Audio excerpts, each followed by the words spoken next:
कांग्रेस को लोकसभा चुनाव के दौरान एक बड़ा झटका लगा है। बुधवार को शिमला में प्रदेशाध्यक्ष डॉक्टर राजीव बिंदल व नेता प्रतिपक्ष जयराम ठाकुर की उपस्थिति में पूर्व विधायक सुभाष मंगलेट ने भाजपा का दामन थामा। प्रदेशाध्यक्ष डॉक्टर राजीव बिंदल ने 2 बार विधायक व कांग्रेस के वरिष्ठ नेता सुभाष मंगलेट का भाजपा में स्वागत किया। साथ ही जुब्बल कोटखाई जिला परिषद शकुंतला देवी का भी पार्टी में जुड़ने के लिए अभिनंदन किया। उन्होंने कहा कि कांग्रेस अपनी नीतियों और नेताओं के कारण खाली हो रही है और केंद्र में बस राहुल गांधी की पार्टी रह गई है। बिंदल ने कहा कि भाजपा में सुभाष मंगलेट के जुड़ने से इस जिला में पार्टी को मजबूती मिलेगी। 2 बार माननीय विधायक रहे, कांग्रेस पार्टी के बहुत वरिष्ठ नेता रहे और पहली बार इंडिपेंडेंट जीते और एक बार फिर इंडिपेंडेंट लड़ करके लगभग 15,000 मत प्राप्त किए। ऐसे सुभाष मंगलेट जी भारतीय जनता पार्टी के साथी बने हैं, जहां हम इनका अभिनंदन करते हैं। वहीं बहन शकुंतला जी जो 4 बार प्रधान जिला परिषद सदस्य रहीं, जो बलकोटखाई से, उनका भी भारतीय जनता पार्टी में शामिल होने पर अभिनंदन करते हैं।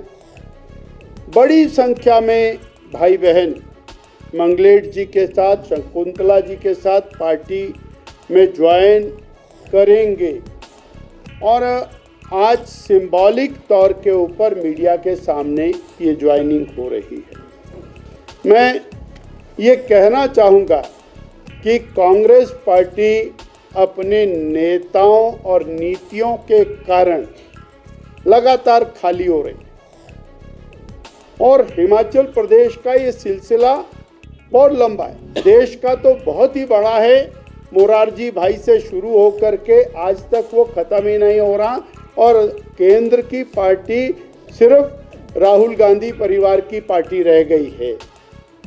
और हिमाचल में भी इसी प्रकार से जो घटने का क्रम चला है, आप कल्पना करें, स्वर्गीय संतराम जी कांग्रेस के सबसे बड़े नेता, उनके पुत्र सुधीर जी वो भाजपा में और श्रीमती लता ठाकुर जी कांग्रेस की अध्यक्षा रहीं, उनके बेटे रवि ठाकुर जी वो बीजेपी में, और ये क्रम लगातार चला और आज मंगलेट जी का ज्वाइन करना वो इस कड़ी को और आगे बढ़ा रहा है। नेता प्रतिपक्ष जयराम ठाकुर ने सुभाष मंगलेट का भाजपा में शामिल होने पर अभिनंदन किया। उन्होंने कहा कि पार्टी में शामिल होने पर पूर्व विधायक मंगलेट को पूरा सम्मान दिया जाएगा। साथ ही उनके पार्टी में शामिल होने से भाजपा को बल मिलेगा। जयराम ठाकुर ने कहा कि लोकसभा चुनाव मुद्दों पर आधारित है और कांग्रेस मुद्दों से हटकर चुनाव प्रचार कर रही है। उन्होंने कहा कि देश व प्रदेश की जनता परिणाम निकलने से पहले ही ये स्वीकार कर चुकी है कि प्रधानमंत्री नरेंद्र मोदी तीसरी बार प्रधानमंत्री बनेंगे।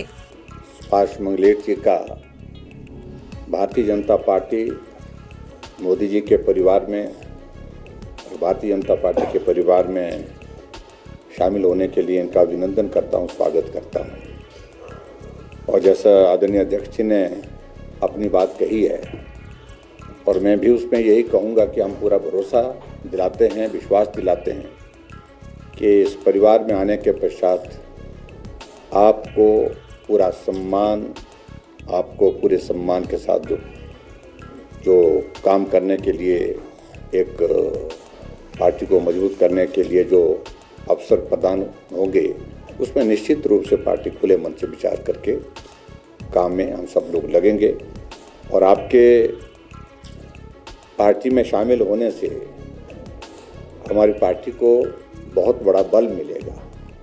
और ख़ास तौर से चौपाल के इलाके में मैं शकुंतला जी का भी अभिनंदन करता हूँ, स्वागत करता हूँ। इन्होंने भी कांग्रेस पार्टी को छोड़ करके भारतीय जनता पार्टी के परिवार में शामिल होने का फैसला किया है। आपका भी बहुत बहुत अभिनंदन। और आपके हमारी पार्टी में जुड़ने से निश्चित रूप से हमारे उस इलाके में, जुब्बल कोटखाई के इलाके में वहाँ पार्टी को ताकत मिलेगी, शिमला जिला में ताकत मिलेगी। पूर्व विधायक सुभाष मंगलेट ने पार्टी में शामिल करने के लिए शीर्ष नेतृत्व का आभार व्यक्त किया। उन्होंने कहा कि प्रधानमंत्री की नीतियों और देश को विकास से प्रभावित होकर वे भाजपा में शामिल हुए हैं। उन्होंने कहा कि वे पार्टी के साथ मिलकर लोकसभा चुनाव तथा उपचुनाव में जीत दिलाने का प्रयास करेंगे। देश की सबसे बड़ी पार्टी भारतीय जनता पार्टी और लोगों को जोड़ने का कार्य कर रही है। आप देख रहे हैं, इससे पहले भाई सुनील शर्मा जी या हमारे 6 विधायक जो जोड़ के गए हैं, इसके अलावा और भी अन्य जबरदस्ती लोग इसमें जुड़ने का कार्य कर रहे हैं। मैं जब परसों बैठा था नड्डा जी के पास, उन्होंने कहा कि हमारे पास कई लोग भी और आ रहे हैं, लेकिन हम सबको नहीं ले रहे हैं। अब हम देख रहे हैं कि किसको नहीं लेना है, किसको नहीं लेना है, दोनों दोस्त के भाग में ले रहे हैं। और ये सब बातें हुई हैं और मुझे आश्वस्त किया गया है कि जो आपका, मैं सौभाग्यशाली भी हूँ क्योंकि ये सब नेतागण हैं, चाहे प्रदेश के चाहे देश के, इन सब के साथ मैंने कार्य भी किया है। 2003 से लेके 12 तक मुझे विधायक के रूप में आदरणीय बिंदल साहब के साथ, आदरणीय ठाकुर जयराम जी के साथ और जगत प्रकाश नड्डा जी के साथ मुझे कार्य करने का मौका मिला राजभवन में। तो सभी को जानता हूँ जिस परिस्थिति में बढ़ते, तो मैं समझता हूँ कि हमें तालमेल में और स्वभाव के रूप से जानते शायद कमी नहीं रहेगी। हम उसमें एक दूसरे को अंडरस्टैंड करके कार्य करेंगे और जो आपका दिशा निर्देश होगा उसको निश्चित रूप से हम करने की कोशिश करेंगे।